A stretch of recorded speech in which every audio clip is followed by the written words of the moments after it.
நான் என்ன சொல்கிறேன், உங்கள் அப்பா பேரை வைங்க டாஸ்மார்க்குன்றேன். நீங்கள் கலைஞர் நூலகம், கலைஞர் பூங்கா, கலைஞர் பேருந்து நிலையம், இது எல்லாத்துக்கும் யார் பேர் வைக்கிற? உங்கள் அப்பா பேர் வச்சிடல.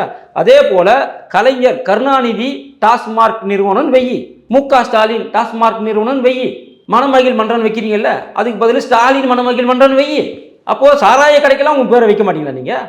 அதாவது கக்கூசு பாத்ரூம்குலாம் நீ மிகப்பெரிய தலைவர் பேரையே உங்கள் ஒப்பம் பேரை வை, அதில் கலைஞர் பேரவை, ஸ்டாலின் பேரவையே.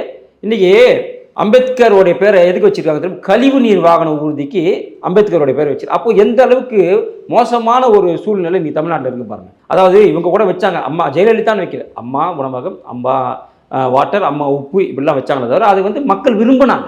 ஆனால் இதை மக்கள் விரும்பலை. இன்னைக்கு கோர்ட்டே இன்னைக்கு அந்த பேரை விற்காத சொல்ல மக்கள் விரும்பல. மக்கள் போய் கேஸ் போடுறோம். அம்மா உணவகம் திறக்கும் போது மக்கள் விரும்பினாங்க, அம்மா உப்பு தொடங்கும் போது மக்கள் விரும்பினாங்க, அம்மா வாட்டர் பாட்டில் கொடுக்கும்போது மக்கள் விரும்பினாங்க, அம்மா சிமெண்ட் கொடுக்கும்போது மக்கள் விரும்பினாங்க. ஆனால் உங்களை மக்கள் விரும்பல. ஏன்னா அம்மா அவர்கள் நல்லது மட்டும் தான் செஞ்சாங்க. நீங்க என்ன பண்ணீங்க? எல்லாம் கெடுதல். கரண்ட் பில்லு 4 மடங்கு உயர்த்திட்டீங்க, பால் விலையை உயர்த்திட்டீங்க.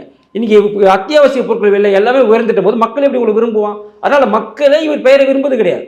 அதனால தான் இப்படிப்பட்ட இன்னைக்கு கோர்ட்டே முன் வந்து உயிரோடு இருக்கிறவங்க பேரை வைக்கக்கூடாதுன்னு சொல்கிறாங்க. இல்லை தவறு கிடையாது.